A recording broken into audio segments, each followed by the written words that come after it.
तू नकारियां उठा दे हो का। अरे अब हमें टाइम नहीं है, रोटी बना के लाना कन्या, पहले से धल्ले करियो ना। बात तो सही है। हेलो गाइस, तो हम आप लोगों को आज बहुत ही अच्छे तरीके से व्रत समझाने वाले हैं, तो बहुत अच्छे तरीके से समझना।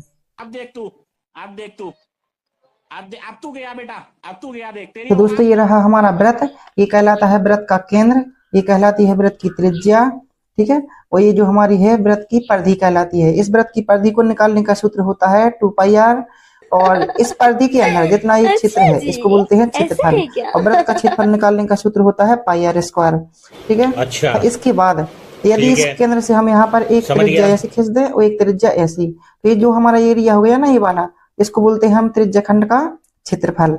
तो इस त्रिज्याखंड के क्षेत्रफल को निकालने का सूत्र होता है θ/360 गुणे πr², ठीक है। तो ये हमारे ये निकल आएगा। यहाँ पर ये जितना थीटा कोण बनता है, ये हमारा थीटा हो गया और ये हमारी त्रिज्या है, तो इसमें रख देंगे, आंसर आ जाएगा। खंड की त्रिज्याखंड की इस चाप की लंबाई को निकालने का सूत्र होता है, चाप की लंबाई का सूत्र θ/360 गुणे 2πr, ठीक है। जो होता है वो त्रिज्या का दोगुना होता है, और त्रिज्या होती है वो व्यास की आधी होती है, ठीक है। तो देखो, व्रत को समझने के लिए हम अपनी घरेलू चीजों में भी इसको समझा सकते हैं।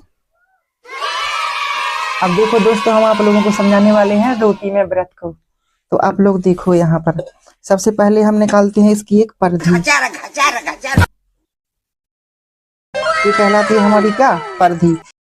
एक त्रिज्या हो गई हमारी ए वाली, और एक त्रिज्या हो गई हमारी ए वाली। अब इसके बाद हम इसको अलग कर देंगे, तो ये जो हमारा एरिया है ये हो गया हमारा त्रिज्याखंड का क्षेत्रफल। मजा आया। और मैं तो ये जो दोस्तों, मजा हो है गया हमारा हिंदुस्तान के त्रिज्याखंड हर का व्यक्ति को देना क्षेत्रफल, और ये हो गई चाप की लंबाई।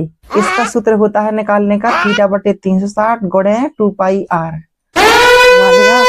गैस नहीं भरान गए ना सुनाई हो, चूल्हे में तो धुआं में आंखें और फूटी जाती। तो आप लोग फटाफट समझ लो। हमने कहती कि नकारियां उठा दो, सो उठाई नहीं है, और ऊपर से रोटी और में टाके धा दी। अरे इतना गलत समझा रहे थे। गड़े तड़े गई भाड़ में, एक में बायोलॉजी वाले लोग पहुंचो।